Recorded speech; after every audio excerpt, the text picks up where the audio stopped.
Hey bees, I'm Marie from Humblebee and Me, and today we are doing another Be Better project. So today we are making this lovely winter solstice facial gel cream, and this is a Be Better update of a project I originally shared in 2014, almost 5 years ago to the date, and that was for my winter solstice face cream. When I shared my winter solstice face cream back in 2014, it was well overdue. It was the first ever face cream formulation that I shared. I quickly fell in love with it.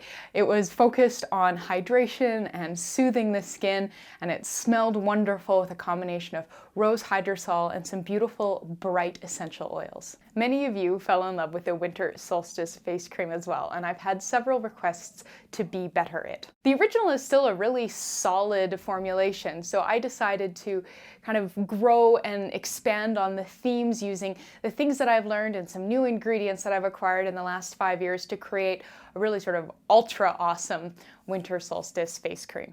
As I was developing this Be Better version, I did create several different sort of draft formulations and create them and make them and try them out. And in the end, I was seduced over to the side of creating another facial gel cream. I'm still using the beautiful cranberry orange facial gel cream formulation that I shared last month. And so I made a couple of traditional lotions, but I just kind of ended up being like, you know what?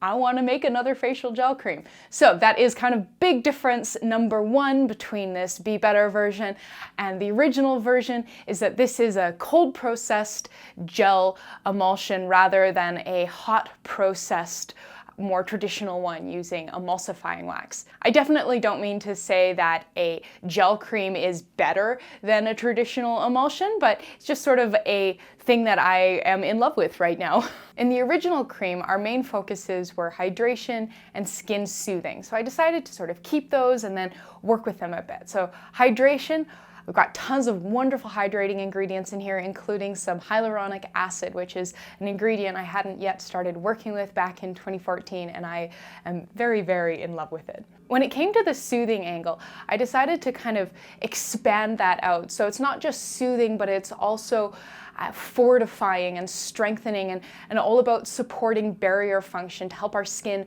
be its best self and really sort of stand up to the general challenges and unpleasantness of very cold weather. To that end, you'll find wonderful ingredients in this formulation like niacinamide, vitamin B3, panthenol, vitamin B5, ceramide complex, and N-Acetyl Glucosamine.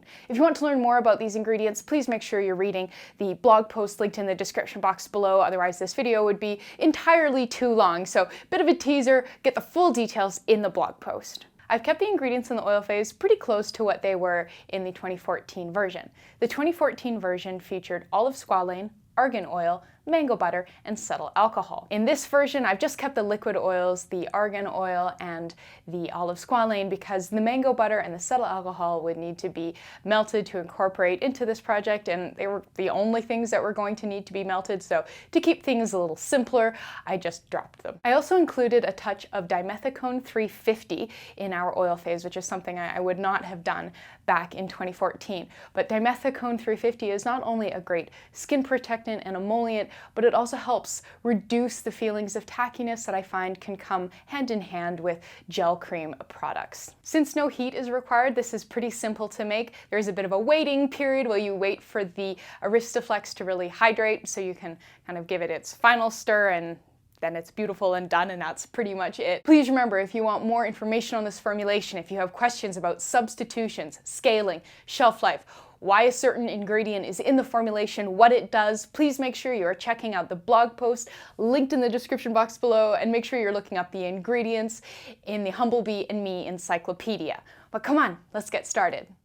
We'll begin by weighing our watery ingredients into a 100 milliliter beaker, and you're going to want a relatively precise scale for this formulation, so this is accurate to 2 decimal points of a gram. So you're going to need 24.3 grams of distilled water, 15 grams of rose hydrosol, and this lovely one is from Mystic Moments, and we do have a discount code for them, so make sure you're reading the blog post to get that. 10 grams of a 1% low molecular weight hyaluronic acid stock, And for details on how to make your own, because it's significantly more affordable to make your own than to buy pre-made stock, please make sure you are referring to the blog post linked in the description box below. 1/2 gram of Propanediol 1,3, 2.5 grams ceramide complex, and 1/4 gram liquid germall plus. For our next round of ingredients, we have a selection of white powders that are awesome for the skin. So we're going to start with some cholesterol, and we're going to need 1/2 gram of this. You'll need 1 gram of panthenol or vitamin B5,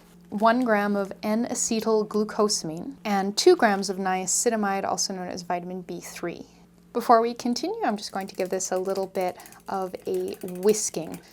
Our last ingredients are our oily ingredients and the Aristoflex AVC, which is our thickener and emulsifier. So you're going to need 3 grams olive squalane, 3 grams argan oil, 1 gram dimethicone 350, and 1 gram Aristoflex AVC. And to learn more about this ingredient, please make sure you're checking it out in the Humblebee and Me encyclopedia. So there's our sort of gel cream before it has become a gel cream.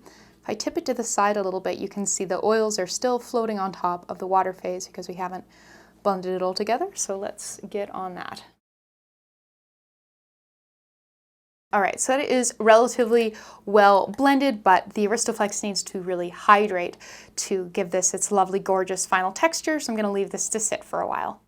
All right, so it has been between about 35 and 40 minutes. You can see this is really thickened up. So we're gonna give it another good whisking. And after that whisking, it is gorgeous and smooth, and you can see it's kind of holding soft peaks. It's just lovely. So now we are ready to package it up.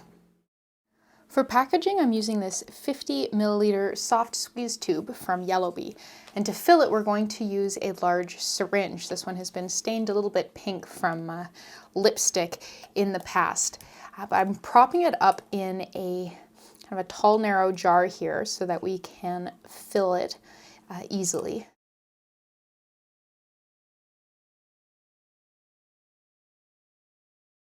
When you're filling these tubes, I definitely recommend keeping your beaker nearby so that you can kind of work over top of it when you are kind of connecting the syringe and the tube so you can catch any fallout. And here we are. So we just made a gorgeous winter solstice facial gel cream as part of my Be Better series. So please make sure you are checking out the blog post for this formulation.